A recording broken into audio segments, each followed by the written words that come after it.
السلام عليكم ورحمة الله تعالى وبركاته. كي دايرين اخواتي؟ ان شاء الله يلقاكم هذا الفيديو في احسن الاحوال. مرحبا بكم معايا في قناة عباءات مريم. اليوم ان شاء الله غادي نكمل معكم السلسله اللي كنت بديت، اللي هي بالنسبه للاخوات اللي بغاو يخدموا مشروع تاع اللباس الشرعي. الا كنتي اول مره كتشوفيني غنخلي روابط ديال جوج فيديوهات اللي كانوا قبل، فيهم معلومات ان شاء الله غادي يفيدوك. اليوم غادي نتكلموا ان شاء الله على الاثواب والاثمنه ديال الاثواب.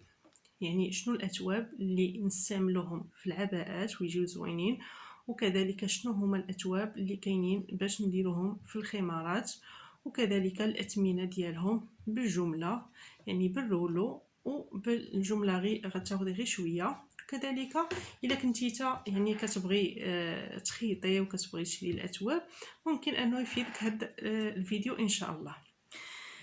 نبداو على بركه الله. من بين الاثواب اللي كاينه في السوق ديال العباءات، كاين اول ثوب اللي انا كنخدم به بزاف وكيعجبني، وهو ثوب ريحانه. اول حاجه كاين ريحانه، ريحانه فيها جوج الانواع. كاين ريحانه اللي يعني كاليتي ديالها مزويناش. كيفاش غادي نعرفوا الريحانه مزيانه والريحانه اللي ماشي مزيانه؟ سهل، كتشدي واحد الطرف تاع الثوب وكتجري هكا على الطول، كذلك على العرض. الا انتي كتحاولي تقربي ما بين يدك باش ما بين صبعانك، الا دار واحد الفراغ يعني الخيوطه يعني تسخروا تحاوزوا، راه ما تشريش لان ما زوينش، كيتحبب وكيتشرك دغيا. الا حسيتي به صحيح، واخا جبدتي على حر جهدك، راه ما غاديش يتقطع، ما غاديش يتحوز ما حتى شي حاجه. راه هذيك هي ريحانه كريب وكتكون مكتوبه فيها.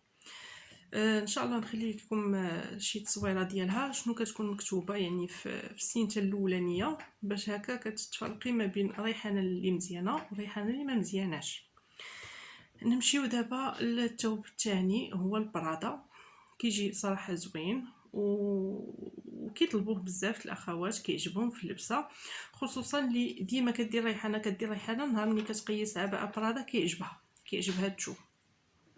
فيه حتى هو ايجابيات وسلبيات، ولكن ان شاء الله هذا الفيديو على قبل الثوب غنديروا لكم الجزئين. اليوم ان شاء الله غنتكلموا على غير الاثواب اللي كاينه باش نتعرفوا عليها بالنسبه للمبتدئات، والاثمنه ديال كل ثوب.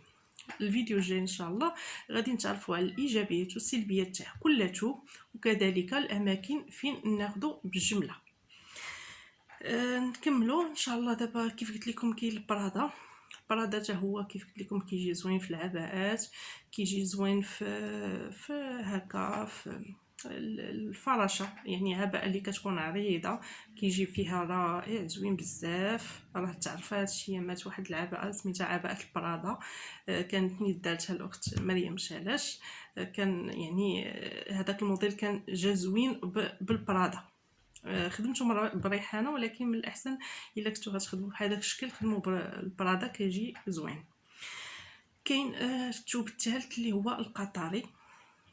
القطري كيجي صراحه زوين، حريري، الملمس ديالو زوين بزاف، طايح وزوين، كيبان لك بحال كريب دو سوا، يعني صراحه كيجي زوين بزاف.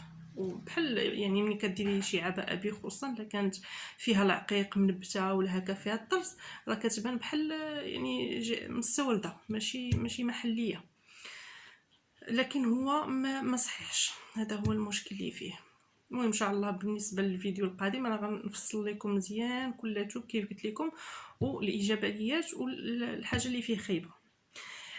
كاين الكريب روزا. كاين كريب راه فيه الانواع، مثلا الكريب اللي تيخدموا به جلابه حتى هو تيكون زوين في العباءه، لكن المشكل اللي فيه هو ان كتجي العباءه شويه يعني طالعه في الثمن. الا طلباتو لي شي وحده راه كنجيبو، يعني حتى ما تخدميش بها هكا. الا يلاه باديه مشروع ضروري ما خصك ديري اثمنه مناسبه باش هكا الناس تعرف على الخدمه ديالك. كيف قلت لكم كاين كريب روزا حتى هو خرج مؤخرا كيجي زوين، فيه حتى هو بعض المشاكل لكن كاين الناس اللي كيطلبوه، لان مهم ما نصحكمش انكم تخدموا به في الشتاء لانه خفيف بزاف، كيليق اكثر هي زعما للصيف.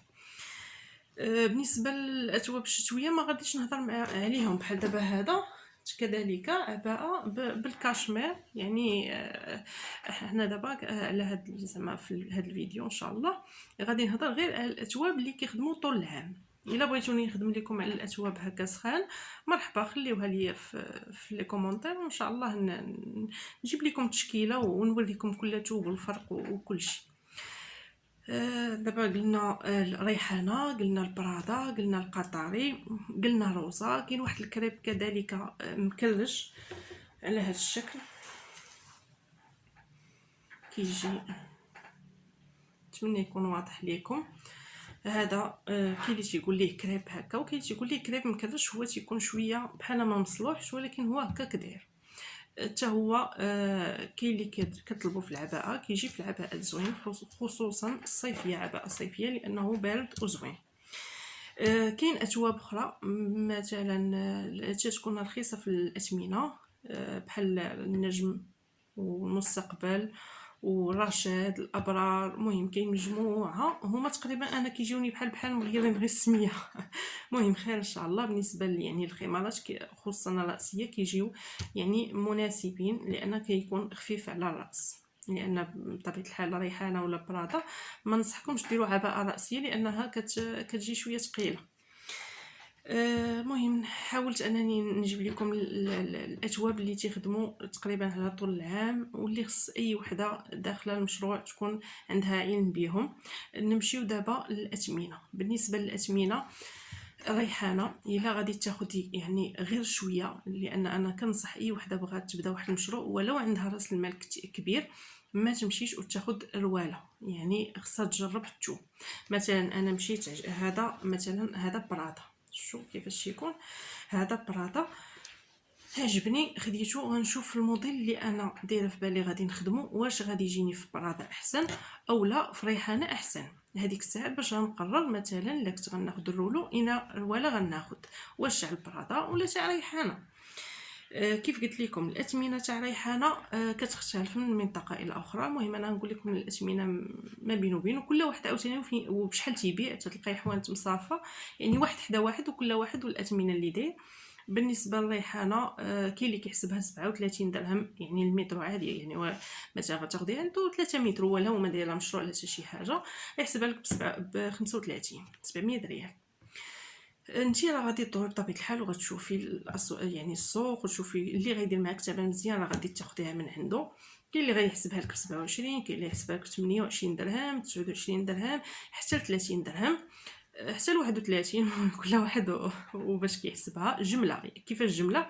يعني شويه شويه من كل لون. يعني مثلا غناخذ يعني مثلا 10 الالوان، كل لون فيه 3 متر مثلا. هذه كبدايه باش تعرفي كذلك واش هذا المشروع يتمشى ليك، واش هذا تشوف فيه واحد ديفو اللي ما عجبنيش ما نخدمش به، ما عجبوش ما عجبش كلياناتي. المهم انت كتيستي به كيف تيقولوا في التجاره، كتجربي واش لايق لك ولا لا.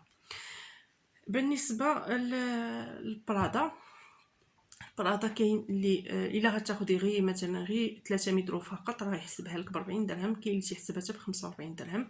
الا غتقولي لي مثلا انا راه غنبدا مشروع فوالا غنبدا ناخذ من عندك ديما وهذا، يقدر يخليها لك. انا مؤخرا خديتها ب 38، يعني بحال ناقصه غير 2 دراهم.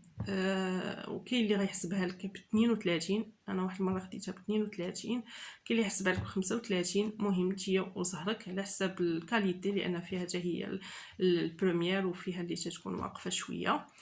نمشيو دابا نحاول نعطيكم الاثمنه بعجاله. القطري الى ديتاي كيدير 40 45، يعني نفس الاثمنه بحال البرادا. الا غتاخدي كميه كثيره راه يقدر يخليها لك ب 35. مهم على حساب هذا، ولكن ما ننصحكمش بالقطري، كيجي زوين في اللبسه، خطير ولكن تيكون ما صحيحش، يعني دغيا كيتمزق، ماشي كيتمزق، كيتشنتف عباره هي اللي صحيحه. نمشيو دابا الاثواب، نمشيو للروزه. بالنسبه للكريب روزا، الاثمنه ديالو حتى هو يعني كان بحالهم 40 درهم. دابا شويه طاح لان فيه هذاك المشكل ديال انه كيتحبب، ولكن كتلقاي فيهم الوان زوينين بزاف. روزا فيه شي لوينات ما كتلقاهم لا في قطري لا في برادا لا في حتى شي حاجه، كيكون الوان صراحه زوينين والملمس ديالو طايح وزوين. الاثمنه تختلف ما بين يعني بحال البرادا تقريبا ما بين 32 33 35 حتى ل 40 درهم. المهم دابا نقصوا ما بقاش غالي. بالنسبه للريحانه تزاد، المهم كاين اللي نقص كاين اللي تزاد. بالنسبه للاثواب الاخرين بحال لاشاد والمستقبل وهذا تيكون جمله ما بين 20 درهم 22 23 24 حتى ل 25 على حسب الكاليتي والجوده تاع الثوب يعني. وكل واحد بطبيعه الحال شنو بشحال تيبيع من حقه. حتى كذلك من حقك انك تدوري السوق وتقلبي وتشوفي اللي غيدير معاك ثمن مزيان راه تاخدي من عنده، وإلا عجبك وهذا صافي راه تبقاي تعاملي معاه هو.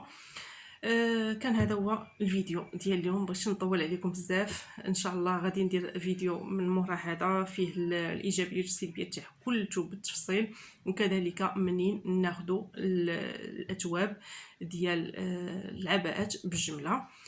نتمنى يعجبكم الفيديو. ما تنساوش لايك واشتراك لاول مره كتشوفونا.